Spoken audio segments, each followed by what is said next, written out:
Tu crois que le ciel est loin, inaccessible, réservé à l'après? Tu crois que le royaume de Dieu, c'est pour demain, pour l'éternité, mais pas pour maintenant? Détrompe-toi. Le royaume, Jésus l'a annoncé comme une réalité qui s'approche, qui envahit, qui transforme. Que ton règne vienne n'est pas une prière passive, c'est un cri de ralliement, un appel à l'action, une révolte contre tout ce qui nie la volonté de Dieu sur cette terre. Ce n'est pas un simple souhait, c'est une déclaration de guerre contre le mal, l'injustice, la peur et l'indifférence.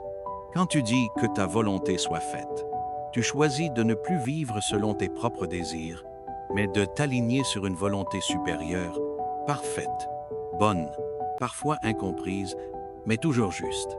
Tu acceptes de devenir un instrument, un canal, un soldat du royaume dans ton quotidien. Ce verset n'est pas fait pour être récité du bout des lèvres, mais incarné dans chaque décision, chaque regard, chaque silence. Ce que Dieu veut au ciel, paix, justice, pardon, louange. Il le veut ici, sur terre, dans ton foyer, dans ton cœur, dans tes relations. Et il attend des hommes et des femmes prêts à dire « Me voici, Seigneur. Je suis prêt à vivre ta volonté, même quand elle me coûte. » Le ciel n'est pas un refuge lointain. C'est une mission à incarner ici et maintenant. Le royaume de Dieu, ce n'est pas un lieu, c'est un règne. Et là où Dieu règne, les chaînes tombent, les cœurs se relèvent, la vérité éclaire. Tu n'es pas appelé à fuir ce monde, mais à y établir des avant-postes du ciel. Quand tu pardonnes au lieu de te venger, tu fais descendre le ciel. Quand tu aimes tes ennemis, tu renverses les logiques de ce monde. Quand tu refuses le mensonge, l'orgueil, la compromission, tu proclames qu'un autre roi règne sur ta vie. Ne prie pas pour fuir la terre. Prie pour que la terre ressemble au ciel. Voilà la puissance de cette prière. Elle t'oblige à bouger, à changer, à devenir le reflet du ciel. Que ton règne vienne. Ce n'est pas demander que Dieu fasse quelque chose loin de toi. C'est lui dire « Commence par moi. Règne sur mes pensées, mes priorités, mes colères, mes choix, mes silences. Ta volonté sur la terre commence par ta volonté dans mon cœur. Et si tu dis cette prière sincèrement, alors prépare-toi. Tu ne vivras plus jamais de la même manière. Le royaume n'attend pas les parfaits, mais les disponibles. Il ne cherche pas les puissants, mais les obéissants. Alors lève les yeux. Ce monde est en feu, mais le ciel n'est pas silencieux. Dieu agit. Il cherche des porteurs de sa lumière. Es-tu prêt à dire oui? Es-tu prêt à marcher là où il t'envoie? Son règne viendra, avec ou sans toi. Mais si tu dis oui, alors tu deviendras une brèche par laquelle le ciel touche la terre.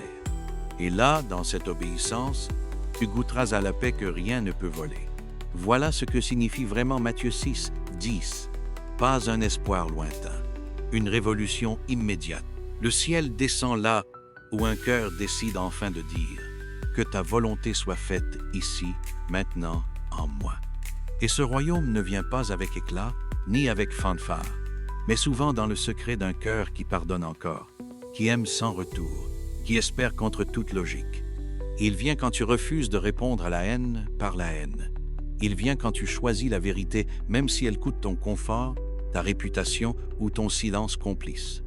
Il vient dans le sourire offert à celui que tout le monde oublie, dans l'acte de foi posé quand tout semble perdu, dans la louange murmurée au milieu de la douleur. Le royaume est comme une graine que l'on sème sans bruit, mais qui bouleverse tout. Dieu cherche des semeurs, pas des spectateurs. Il ne t'appelle pas à admirer son règne, mais à l'incarner, à le proclamer, à le vivre. Tu dis que ton règne vienne, mais es-tu prêt à perdre ta couronne pour que la sienne prenne place? Es-tu prêt à abandonner tes plans pour recevoir les siens? Ce n'est pas une soumission aveugle, c'est une confiance radicale, celle de croire que sa volonté est meilleure, même quand elle te brise pour te reconstruire. Le ciel n'est pas après la mort. Le ciel commence là où un cœur humain cesse de dire « moi » et commence à dire « toi ». Et c'est là, précisément là, que le ciel embrasse la terre.